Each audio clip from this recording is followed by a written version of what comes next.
महर्षि जनक अपनी पुत्री के विवाह के लिए व्यग्र है। संसार में प्रत्येक पिता की यह आकांक्षा होती है कि उसकी पुत्री को योग्य से योग्य कर ले।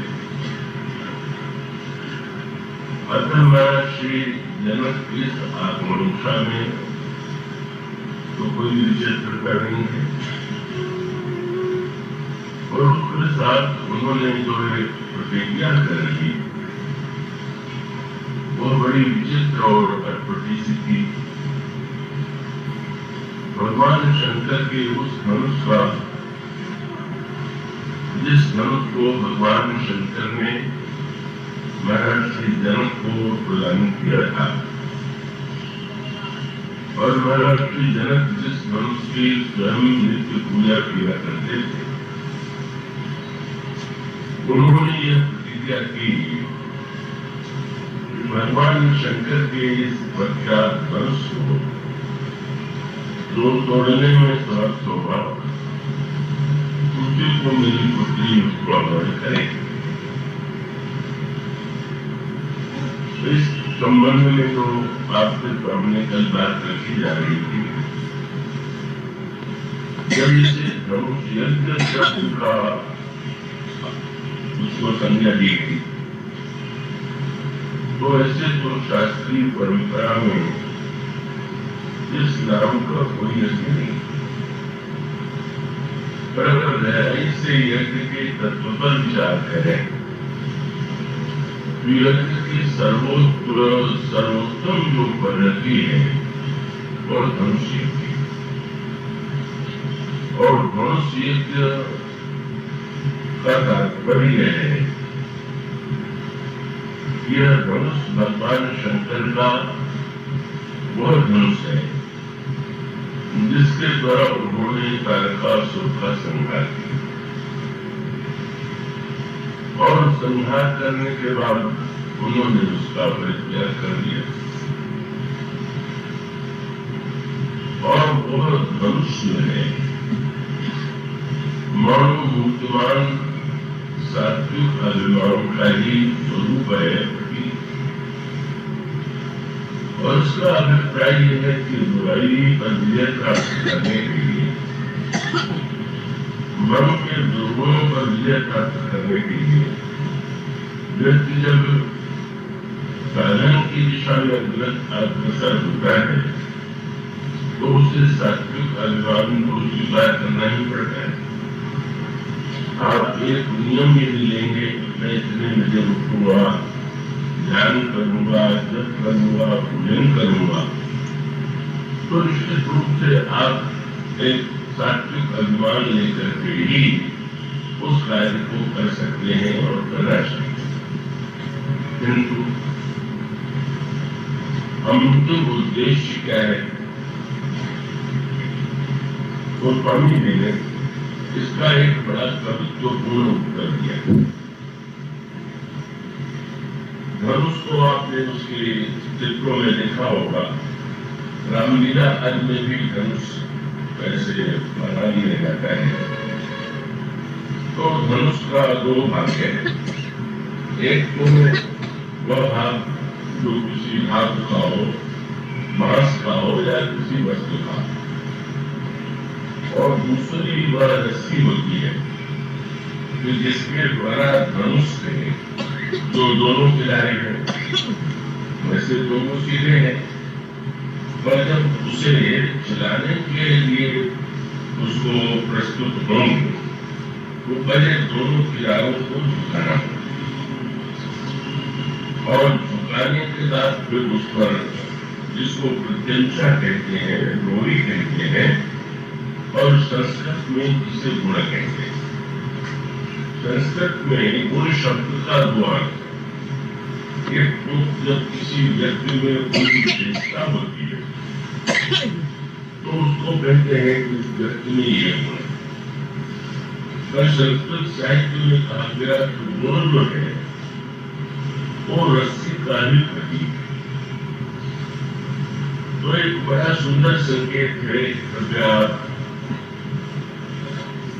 बहुत एकाग्रता से सुनेंगे तो ही उसका आनंद ले सकेंगे। सात्विक अभिमान का धनुष और उसमें यह जो दोनों कोनों को वैसे लकड़ी सीधी है और उसको दोनों ओर झुकाया गया और फिर उसको रस्सी से बांधा गया। और इसका अभिप्राय यह है कि वो सात्विक संकल्प लेकर के कोई लक्ष्य पूरा करना चाहता है तो उसका कर्तव्य है कि वो सबसे पहले अपने में विनम्रता का, सात्विक अभिमान भले ही नष्ट न हुआ हो पर इतना होते हुए भी उसमें विनम्रता होनी चाहिए। वो झुकने की कला में निपुण और तब उसके बाद दो गुण है। इसका अभिप्राय है कि सात्विक जब अभिमान लेकर के आप लक्ष्य भेद करेंगे तो गुणों का आश्रय लेंगे। अगर आप काम पर विजय पाना चाहते हैं तो ब्रह्मचर्य का गुण लगाना पड़ेगा। आप क्रोध पर विजय प्राप्त करते हैं तो क्षमा का गुण लगाना पड़ेगा।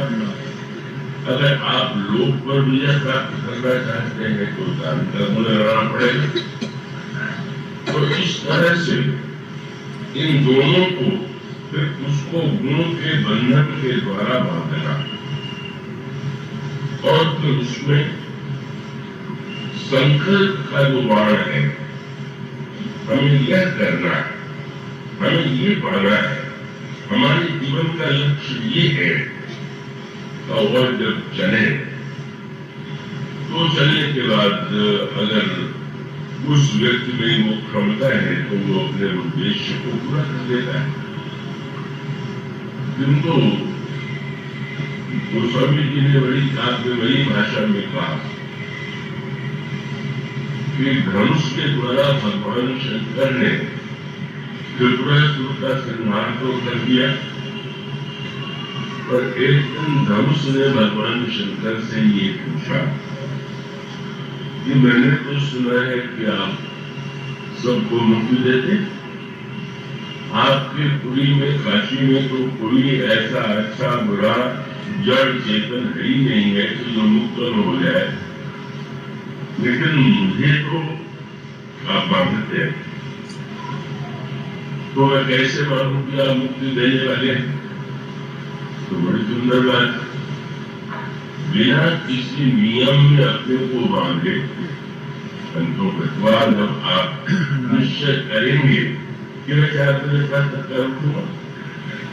तो वो बंधन दूसरे ने अगर आप पर लगा हो, किसी व्यक्ति को नौकरी में आज्ञा दे दी जाए कि तुम्हें प्रातःकाल उठना है तो उस व्यक्ति को कष्ट होगा पर एक बंधन वह है कि जिससे व्यक्ति ने स्वयं सिखा दिया।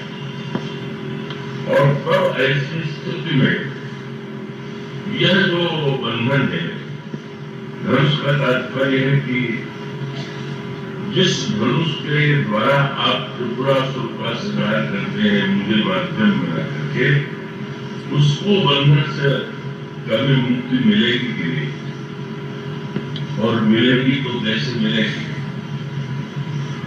तो भगवान शंकर ने उसको ये कहा कि भाई वो तो उस मुक्ति का उपाय तो एक ही है और वह उपाय ये है कि भगवान जब तुम्हारा स्पर्श करे तभी तुम्हें इस बंधन से मुक्ति मिल सकती है। वो बलि की कथा से आप परिचित होंगे। बलि जो है उसका चरित्र बड़ा लोक है। एक तो भक्तराज प्रहलाद का पौत्र था और दूसरी ओर उसका दैत्य वंश में जन्म हुआ था। तो दोनों का ही संस्कार उसके जीवन में मिला था। तो दैत्य वृत्ति से तो उसने सारे संसार को जीत लिया और संसार कोई नहीं जीत गया, स्वर्ग पर भी उसने अधिकार कर दिया। यह दैत्य युद्ध थी, पर प्रहलाद की भक्ति का जो संस्कार था वह इस रूप में आया कि अधिकार करने के बाद उसने ये निर्णय नहीं किया कि अब मैं स्वर्ग का अधिपति हो गया तो मनमाने भोगों को हो। उसने निर्णय किया कि मैं एक यज्ञ करके समस्त वस्तुओं का दान दूं। जो व्यक्ति जो मांगेगा उसे इस यज्ञ में स्वाभाविक है। वो महान यज्ञ शुक्राचार्य जी महाराज के आचार्यत्व में चला और तब बड़ी अनोखी कथा है। इंद्र बेचारा स्वर्ग के बिना विषय हो गया और उससे फिर प्रार्थना किया। भगवान ने वामन के रूप में आए उसके सामने, इंद्र के सामने, इंद्र की छोटे भाई बन करके आए और तब उन्होंने ये कहा, क्योंकि भगवान वामन के हाथ में धनुष बाण या कोई शस्त्र तो था नहीं, कमंडल गिर में थे, तो इंद्र को ही लगा कि उस दैत्य को परास्त करने के लिए अस्त्र चाहिए और वामन जी के हाथ में तो कमंडल है, तो इस कमंडल से क्या इंद्र बल को परास्त किया जा सकता है। तो भगवान ने मुस्कुरा करके कहा कि क्या तुम कल्पना करते हो कि महान भक्त प्रहलाद के पौत्र पर मैं शस्त्र का प्रयोग करूंगा? तो मेरा शरीर स्वामी तो मेरा युद्ध के लिए मिलेगा।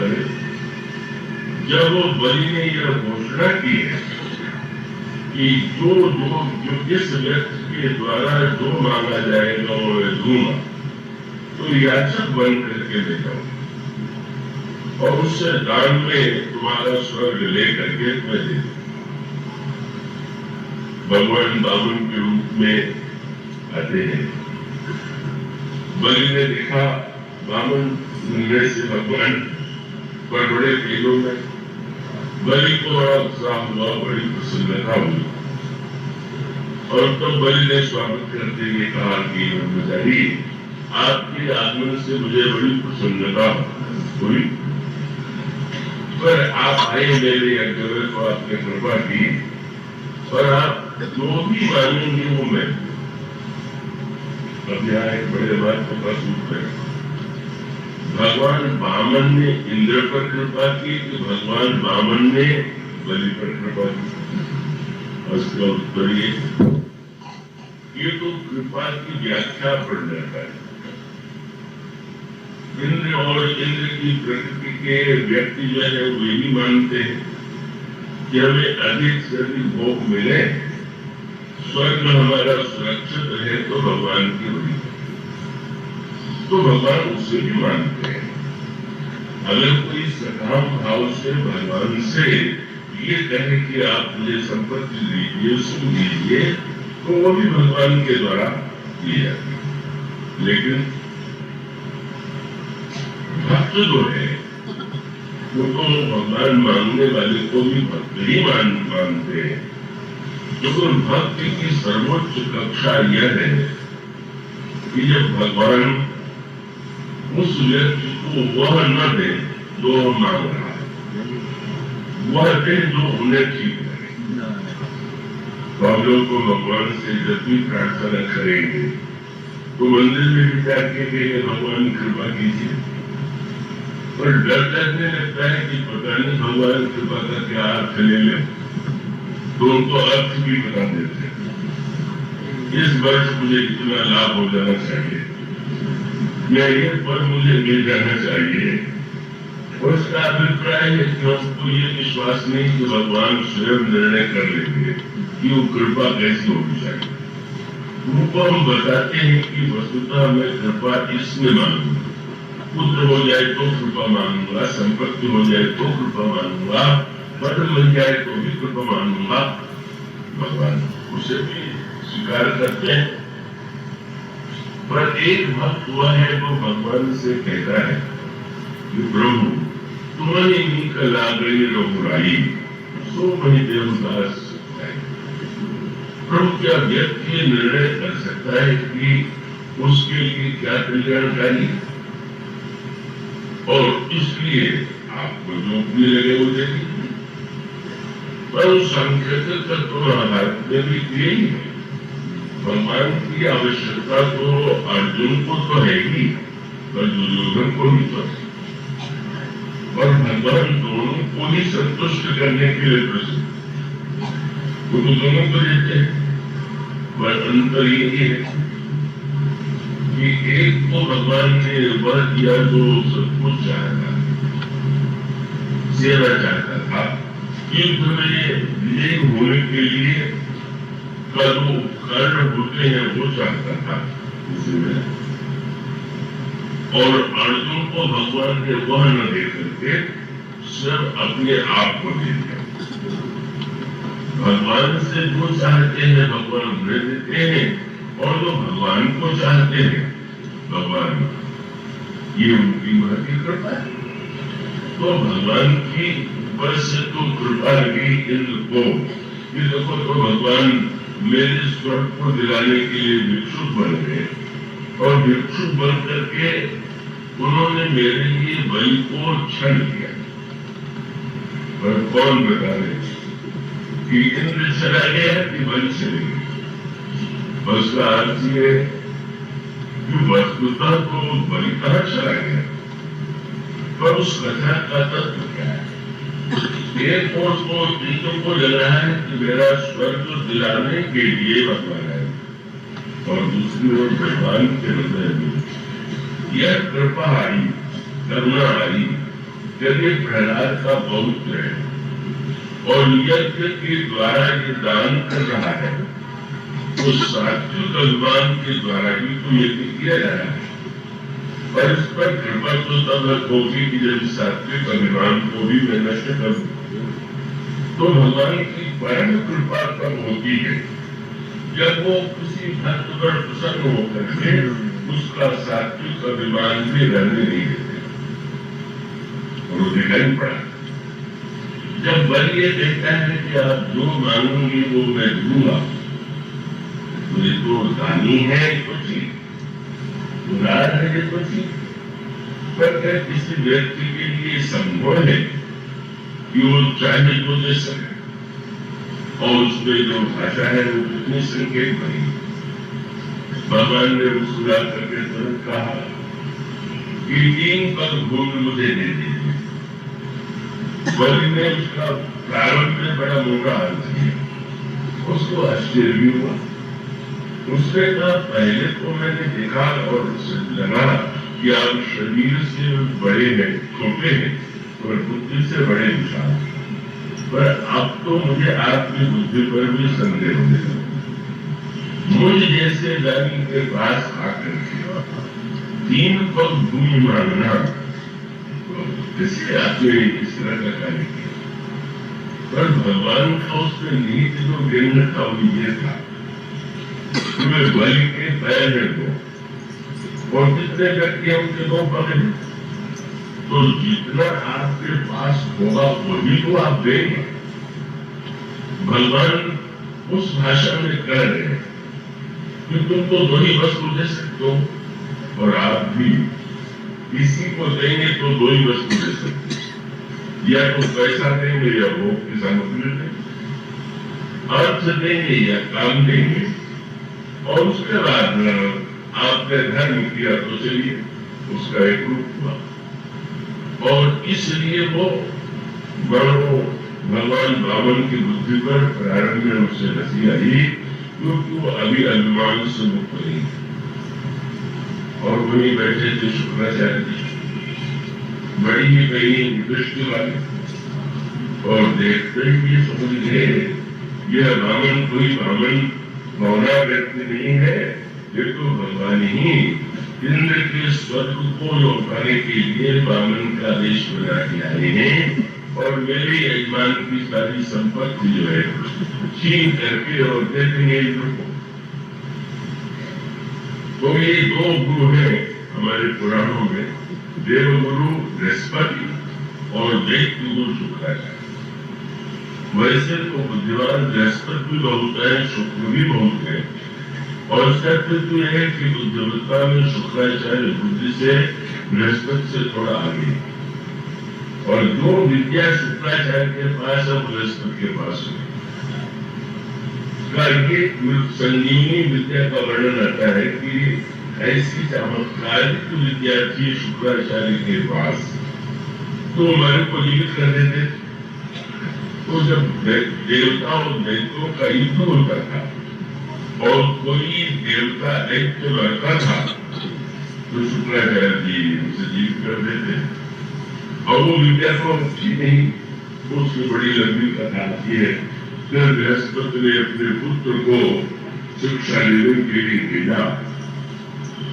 पर आप विचार करके देखिए, शुक्राचार्य के जीवन की विडंबना क्या है कि वो अमृत के द्वारा जीवन दान को देते हैं, और जो व्यक्ति दुर्गुणों को जीवित करके उसको अमर बना दे, इससे बढ़कर के अमृत का क्या उपयोग? इतना इतनी बड़ी लक्षण विद्या, और दैत्यों को उसके द्वारा जीवन दान देते हैं, और दैत्य उनकी बड़ी सेवा करते हैं। और शुक्र की रुचि जो है वो भोगों को है। इसलिए विवाह आदि में और दुरागमन में ज्योतिष शास्त्र में शुक्र का बड़ा महत्व। शुक्र जब अस्त होता है तो कहते हैं यह कार्य नहीं करना चाहिए, जो भोग फलक है बस में वो शुक्र भोग है। और बृहस्पति नैतिक ज्ञान में न्यून हो और वो देवताओं को प्रेरित करते हैं, देवताओं को शिक्षा देते हैं। देवताओं के जीवन में कभी जब सही बात नहीं आती तो उसे समझाते हैं। मनस में आप पढ़ते हैं, जब श्री भरत जा रहे चित्रकूट प्रभु को मनाने के लिए, तो उस समय इंद्र की दशा बड़ी सोचनी हो गई। देवता बड़े व्याकुल हो गए, इतनी योजना बना करके तो हम लोगों ने किसी तरह से मंथरा और कैकेयी के सहारे ये षड्यंत्र किया कि राम बन जाए। ये भरत जा रहे हैं, और जा रहे हैं तो ऐसा न हो कि ये जाकर के लौटने के लिए कहें, और श्री राम तो श्री भरत से बड़ा प्रेम करते हैं, उनकी बात मान करके लौट जाए, लौटा तो बड़ा अलग हो। तो ऐसा आपस में योजना ही बनने लगी कि ऐसा उपाय किया जाए कि भरत ही रावण देख लो। अब कोई ऐसी माया, कोई ऐसी योजना बनाने की श्री भरत और भगवान राम की रेखा।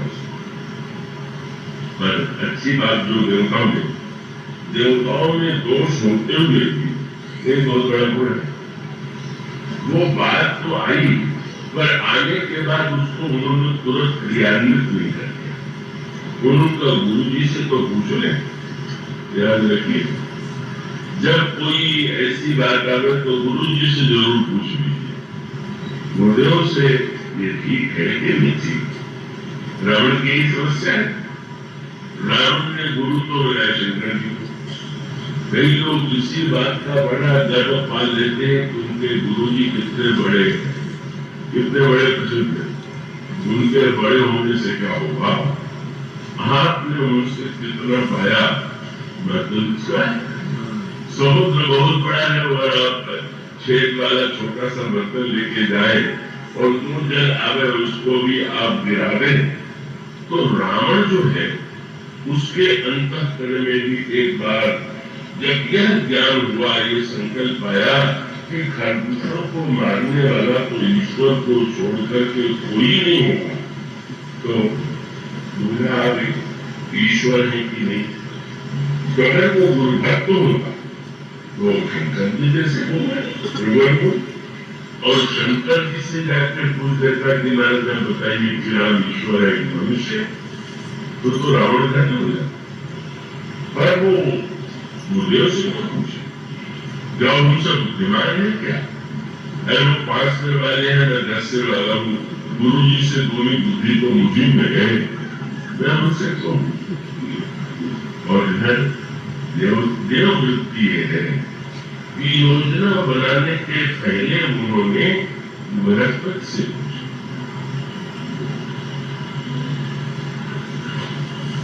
जब बृहस्पति से पूछा कि महाराज क्या कुछ हम ऐसा उपाय करें कि श्री भरत और श्री राम का मिलन न हो, तो गुरु जी चुप हो गए और इंद्र की ओर बड़ी ध्यान से देखने लगे। ये जो है आशीर्वाद गुरु जी बोल नहीं रहे, पूछा कि गुरुदेव आप बोल नहीं रहे हैं? बोल भाई मैंने एक आंख वाला अंधा तो देखा था, पर 1000 आंख वाला भी अंधा तो हो सकता है।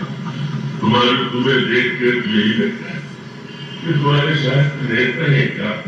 तुम इतने बड़े अंधे हो कि तुम समझते हो कि तुम कोई ऐसी योजना बना सकते हो कि श्री भरत और भगवान राम का मिलन न हो?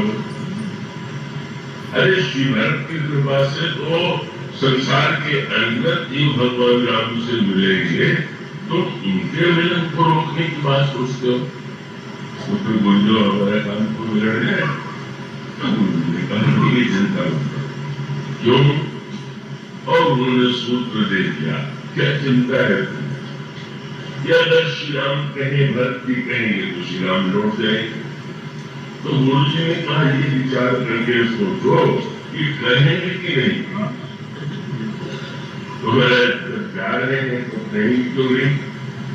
तो उन्होंने बड़ा सुंदर दृष्टांत दिया कि जैसे कोई व्यक्ति बैठा हुआ है या खड़ा है, चल रहा है और उसकी छाया दिखाई दे रही, और कोई व्यक्ति ये डर जाए कि पता नहीं छाया उस व्यक्ति को किधर ले जाएगी, इससे बड़े क्या हो? छाया व्यक्ति को नहीं ले जाती है, व्यक्ति डर जाता है, वो छाया जाती है। तो उन्होंने कहा कि तुम जानते हो भरत कौन? क्या? बोले मन चिर करम देव डरना ही भरत ही ज्ञान राम पर। भरत तो श्री राम की छाया है, श्री राम को चाहेंगे वो भरत करेंगे, तो मत डरो, तुम्हारा काम नहीं।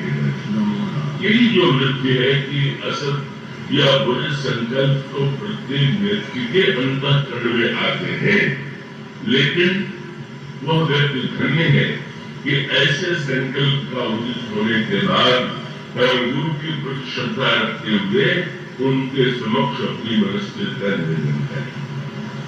और इसलिए यही जो वृत्ति है श्रेष्ठ वृत्ति है। तो बृहस्पति जो है वो तो संवाद की ओर प्रेरित करते हैं। शुक्राचार्य में वह जो कमी है वो कमी सामने आ गई, भगवान को तो पहचान लिया। बृहस्पति तो भगवान की भक्ति की प्रेरणा देते, पर शुक्राचार्य जी जब पहचान गए कि तो हमारी यजमान की संपत्ति ले लेंगे तो फिर मुझे भी जो सेवा सुखा सब कुछ छुट्टी है वो तो बंद हो जाएगी, तो बंद हो जाएगी तो कोई उपाय करना चाहिए। और तुरंत बल के जान पर हाथ रख करके संकेत किया, आओ बाहर, मेरी बात सुनो। दूसरा बलि ने बात क्या है, तुम जानते हो ये कौन? मैं तो नहीं जानता, कोई तेजस्वी ब्रह्मचारी है।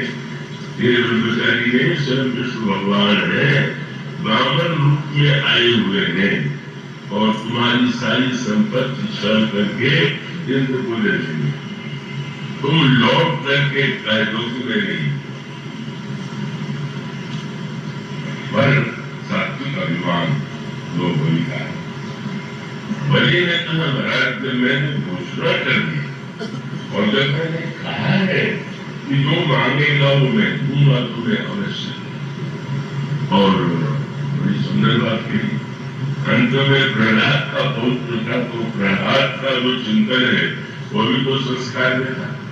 उसने यही कहा कि महाराज आप तो सभी जानते हैं, आप तो गुरुदेव है, आपके पास ऐसी दृष्टि है, लेकिन आप तो ये कहेंगे ईश्वर सर्वशक्तिमान, और सर्वशक्तिमान ईश्वर अगर चाहता तो मेरी संपत्ति छीन करके ही इंद्र को दे दे। इतनी बड़ी कृपा है कि छीनने के स्थान पर वो मांगने वाले बन के आ गए। और इस अवसर का भी मैं सब लोग पुरुषों में बड़ा बाबा, तो मुझे क्रोध आ गया, जब मेरी संपत्ति नष्ट हो जाए। बल्कि होठों पर मुस्कुराहट आई, मैंने देख ली भगवान की इच्छा भी आपके मुंह से अभी से बोल रहे थे।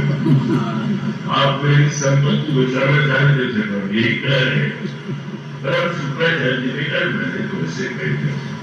बच्चों से लोग कुछ भी कह देते हैं, ऐसा हो जाए, लेकिन वो बेचारे उसको नारायणी में कहते हैं तो शुक्राचार्य जी ने कहा कि मैंने कह दिया, पर मैं थोड़ी चाहूंगा। और तब ये कथा आती है कि शुक्राचार्य जी ने सोचा कि किसी न किसी उपाय से अपने यजमान की संपत्ति तो बचाना ही चाहिए। और तब क्या उपाय हो सकता है? वो भगवान वामन का कमंडल जो उन्होंने देखा, उन्होंने अच्छा कमंडल में जो छिद्र है उससे ही प्रारंभ में यजमान से संकल्प लिया जाता है, आचार्य लिखता है। तो वो बस उसी कमंडल के उस क्षेत्र में मैं बैठ जाऊं, जल न गिरेगा और न तो संकल्प होगा और न तो मेरे यजमान की संपत्ति जाएगी। जब वो शुक्राचार्य जी छोटा सा रूप बना करके कमंडल की उस टोपी में बैठ गए, तो भगवान वामन मुस्कुराए। तो वो जो है सामने शुक्राचार्य जी एक कराने के लिए कुछ लाए, ये कि मैं कुछ लगा, भगवान ने वही कुछ ले लिया। और वो सुन के आपने देखा होगा उसका जो अगला भाग होता है बड़ा दुखिला होता है। उसी से भगवान ने जो प्रहार किया तो शुक्राचार्य जी के एक आंख में और वो बेचारे भड़क निकला और भागे, दान हो गया, सब कुछ हो गया। बाद में शुक्राचार्य जी ने भगवान से पूछा कि महाराज आपने मुझे मेरी एक आंख को खोल दी। तो भगवान ने यही कहा कि देखो बाहर के दो नेत्र नहीं, जो महापुरुष है उनके दो नेत्र भीतर के होते, ज्ञान विराग नैन होता है। तो तुम्हारे पास भी दो नेत्र ज्ञान विराग के होने चाहिए, पर तुम्हारी ज्ञान वाली आंख तो बिल्कुल ठीक थी कि मुझे पहचान, पर वैराग्य वाली आंख ठीक होती तो अपने यजमान से कहते कि भगवान आ गए, सब बात करो। तुम समर्पण से रोक रहे हो तो तुमने सोच लिया कि वैराग्य की आंख तो तुम्हारी पहले से टूटी हुई है, इसलिए हम सामने भी बता दें कि जो जानने के बाद भी उसके प्रतिकूल आचरण करते हैं, उनकी दृष्टि में यह असंतुलन होता है कि भगवान का संकेत आगे की कथा पर संकेत है। जब भगवान ने कहा चार दो और मैंने कहा कि तो भगवान वामन से विराट बन गए। इसी को लोगों ने कहा कि शायद देवताओं ने भी कहा कि मांगने आया तो इतना छोटा अब इतना बड़ा, अब कह रहे कि इससे नापे हम, पर शुक्राचार्य ने यही कहा। उसके पश्चात जब भगवान नापते हैं तो नापने के बाद दो कहीं दो पद कहीं ढाई पद में ही सारे ब्रह्मांड को उन्होंने नाप दिया। और फिर बलि से कहा तुमने कहा था कि मैं 3 पद दूंगा, 2-3 पद। बलि ने कहा महाराज अब 2 था वो तो दे दिया। भगवान ने उसको बांट दिया। यही कथा कर रहा था। थोड़े दान से ही लोग मुक्ति चाहते हैं, सारे ब्रह्मांड का दान देने के बाद भी बेचारा बंधन में बन गया, मुक्त नहीं। और तब उस दृश्य को देखने के लिए स्वयं प्रहलाद गया। प्रहलाद ने जब देखा कि भगवान, प्रहलाद को भगवान ने देखा तो थोड़ा संकोच में पड़े कि प्रहलाद को ये न लगे कि मेरे भक्त को बांध रखा है। लेकिन वो तो प्रहलाद का दर्शन हुआ तो बलि की बुद्धि शुद्ध हो, और बलि ने यही कहा कि महाराज अब तो कुछ है नहीं, आप बस मुझे नाप लीजिए मैं जाऊँ। और भगवान ने तुरंत अपना एक चरण जो है बलि के मस्तक पर रखा और एक चरण बलि के चरण पर रखा, बोले तीन पूरे हो गए और वो मुक्त हो गए। भगवान का संकेत यह है कि संसार का समस्त संसार का दान देने के बाद भी व्यक्ति गुण बंधन से मुक्त नहीं होता है, लेकिन जब अपने अहम का दान दे देता है तब वो बिना मैं और मेरे पन का त्याग में न वस्तुतः सब कुछ व्यक्ति पा सकता है, स्वर्ग पा सकता है, ऊंची से ऊंची वस्तु पा सकता है, किंतु मुक्ति तो बिना अहम और मम का त्याग हुए बिना, मैं का त्याग हुए बिना तो मुक्ति नहीं होगी। धन्य हो गया बलि। और भगवान ने जब प्रहलाद की ओर देखा तो प्रहलाद ने यही कहा कि आज तो मुझे अपने पुत्र पौत्र के सौभाग्य से ईर्षा हो रहा। क्यों? बोले प्रभु दर्शन तो आपने मुझे दिया, लेकिन दर्शन देने के बाद भी आपने मुझसे यही कहा कि प्रहलाद दो मांगना होगा। ये कितना सौभाग्यशाली है कि आपने इससे कहा कि मुझे चाहिए, सबको देने वाला ऐसे बन गया। और प्रभु संसार के बंधन में बंधन है, आपने अपने ही बंधन में तो बांधा, और आपके बंधन के बाद बांधने के बाद जिन चरणों से गंगा निकली हुई है, उन चरणों को आपने इसके मस्तक पर रख करके इसके जीवन की अहंता को नष्ट कर दिया, इसके अभिमान को विनष्ट कर दिया। इससे बढ़कर के आपकी कृपा प्राप्त। और तब भगवान ने बलि से कहा तुम चले जाओ पाताल।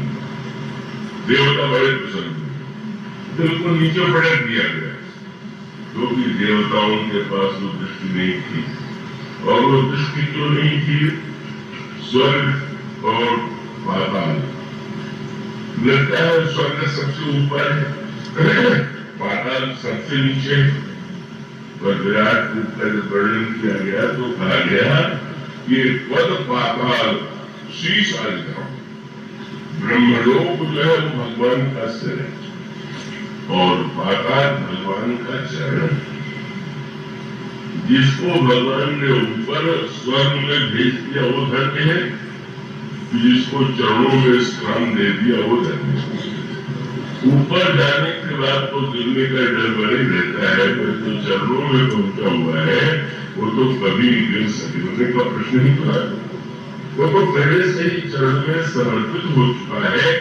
इसलिए कितना सौभाग्यशाली है कि भगवान ने यही कहा कि तो मैं तुम्हारा द्वारपाल बन करके पाताल में रहो।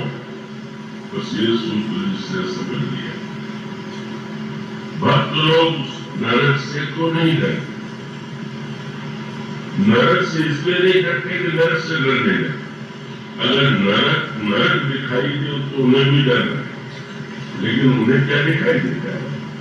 सरग नरक अपवर्ग समाना, जब पर दीख धरे भगवाना, परम वचन मन राहुल चेरा, राम कर्म तिनके लिए है। उसको तो स्वर्ग में, नरक में, मोक्ष में उसको थोड़ी लगता है कि मोक्ष में भगवान, अगर मोक्ष में भगवान है तो नरक में कौन? अब जिसको भगवान नरक में भी दिखाई दे रहे हैं, स्वर्ग में भी दिखाई दे रहे हैं, मोक्ष में भी दिखाई दे रहे हैं, उसी ने भगवान को सही अर्थों में जाना है, पाया है। जिसको एक स्थान पर दिखाई दे रहे हैं, दूसरे स्थान पर नहीं दिखाई दे रहे हैं, उसकी दृष्टि हुई। और इसका अभिप्राय ये कि लोगों के अभिमान के द्वारा जब हम दूसरों को बुरा पहुंचाते हैं तो उससे ऊपर उठने का उपाय यही है कि रजोगुणी अभिमान के द्वारा हम पुरुषार्थ करें, कर्म करें और वो समृद्धि धन एकत्र करें। और सात्विक अभिमान यह है कि उसे पाने के बाद हम दान में पुण्य करेंगे कि करें, पर उसकी भी परिणति है कि अंत में अहम से छूटा कि नहीं, अहम से मुक्त हुआ कि नहीं। और तब शंकर जी ने अपने धनुष से यही कहा कि तुम्हें मुक्त होने का एक ही उपाय है कि अब संसार के अनगिनत व्यक्ति तुम्हें उठाने के लिए आएंगे, तमोगुणी और रजोगुणी संसार के राजा तुम्हें बुलाता उठा पाएंगे, वो तुम किसका भी नहीं सकते।